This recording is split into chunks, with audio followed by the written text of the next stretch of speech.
उस शहर से उस शहर से जिंदगी शुरू करनी है जहां सारा शहर मेरा अपना था, एक तुम अजनबी। जहां सारा शहर अपना था, एक तुम अजनबी। हेलो फ्रेंड्स, यंग फोर्टीज, आप सब बहुत अच्छे होंगे, इसका पूरा भरोसा है। और ये दो लाइनें आज आप सोच रहे होंगे कि मैं इस तरह की निगेटिव बातें क्यों कर रही हूँ। तो देखने का नज़रिया हिसाब निगेटिव ही किसी को लग सकता है, और किसी को अगर वो डीप फील करेगा तो उसे लगेगा हमने किसी की याद में ही कहा है। तो ये बाद वाला किस्सा बिल्कुल सच है। मैंने किसी की याद में ही ये चंद लाइनें कही हैं। कभी कभी लाइफ में कुछ ऐसे टर्निंग पॉइंट आते हैं, कुछ ऐसे सीन आते हैं, कुछ ऐसे सिचुएशंस आते हैं कि आपको इस तरह की बातें याद आने लगती हैं, इस तरह की लाइनें याद आने लगती हैं, और अपने अंदर का जो हम बहुत कुछ किसी से बांटना चाहते हैं वो इन शब्दों के माध्यम से बांटते हैं। एनीवे, ऐसी तो सभी के साथ होता है।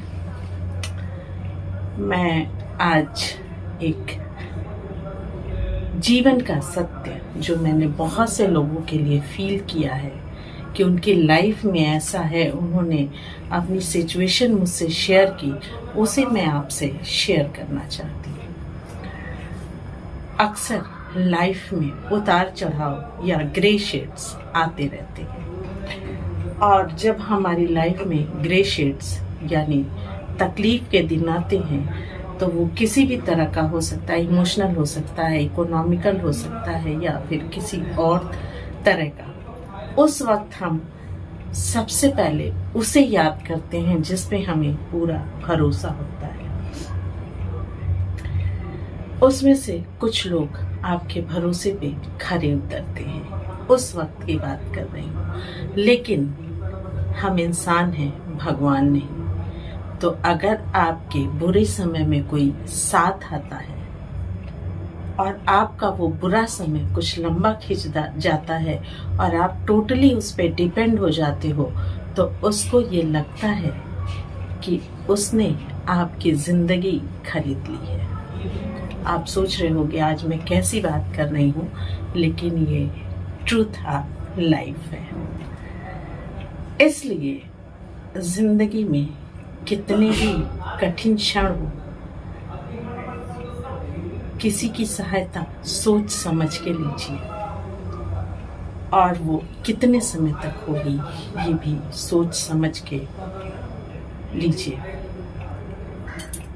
कहने का मतलब ये है कि अगर लाइफ में आप कोई टफ डिसीजन लेते हैं और आपको किसी तरह की सहायता की ज़रूरत है, और उस समय कोई व्यक्ति आपके सामने आता है, तो आप उस पे अगर टोटली डिपेंड हो जाते हो। जैसे मैं कोरोना काल की बात करूं कि बहुत से लोगों की लाइफ में कुछ ऐसे क्षण आए, ऐसे पल आए, उन्होंने किसी से मदद ली और वो टाइम उनका लंबा खींच गया। तो एक तो दो चीज़ें होती हैं, शायद मैं आपको अपनी बात समझा नहीं पा रही हूँ। कभी कभी किसी इंसान को अपना घर, अपना शहर अपने छोड़ देने पड़ते हैं, और किसी नए शहर में अगर वो किसी की हेल्प लेता है तो वो व्यक्ति ये सोचता है एक समय के बाद कि आप उसके टोटली डिपेंड हो गए हो, और आपकी जो डोर है वो उसके हाथ में है। तो इसलिए साहब, हेल्प लीजिए तो सोच समझ के लीजिए, टफ डिसीजन लीजिए तो खुद के ही बल पे लीजिए। अगर ये वक्त जो आपकी लाइफ में आया है ये लंबा खिंचता है, तो जिंदगी की सांसों को तोड़ देना बेहतर समझिए, बनिस्बत इसके कि आपको कठपुतली बना करके कोई आपकी डोर अपने हाथों से खींचना चाहे। ये कोई भी हो सकता है, मेरी कुछ लोगों से बात हुई और उनके एकदम यही विचार थे कि अगर आप कोई टफ डिसीजन लीजिए तो खुद से कॉन्फिडेंट हो तभी लीजिए। लॉन्ग टाइम के लिए तो कम से कम किसी से हेल्प मत लीजिए, क्योंकि अगर आपके अपने नहीं हुए तो फिर गैरों का क्या भरोसा। कभी ना कभी वो आपको जता ही देंगे कि आप पर उन्होंने एहसान करके आपको खरीद लिया है।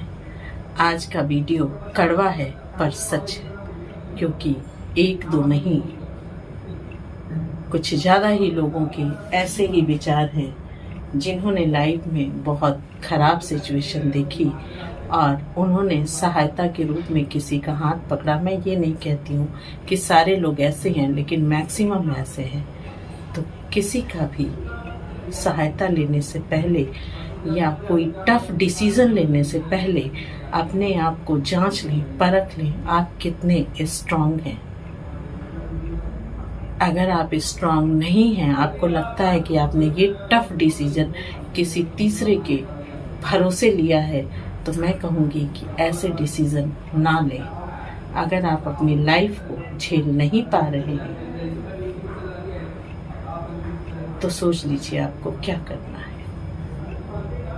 तो आज के लिए इतना ही। कड़वा है मगर सच है, और ये कोई काल्पनिक नहीं, लोगों से बातचीत के बेस पे मैं ये कह रही हूँ। बाकी टेक केयर योरसेल्फ। फिर मिलूंगी अगले वीडियो में।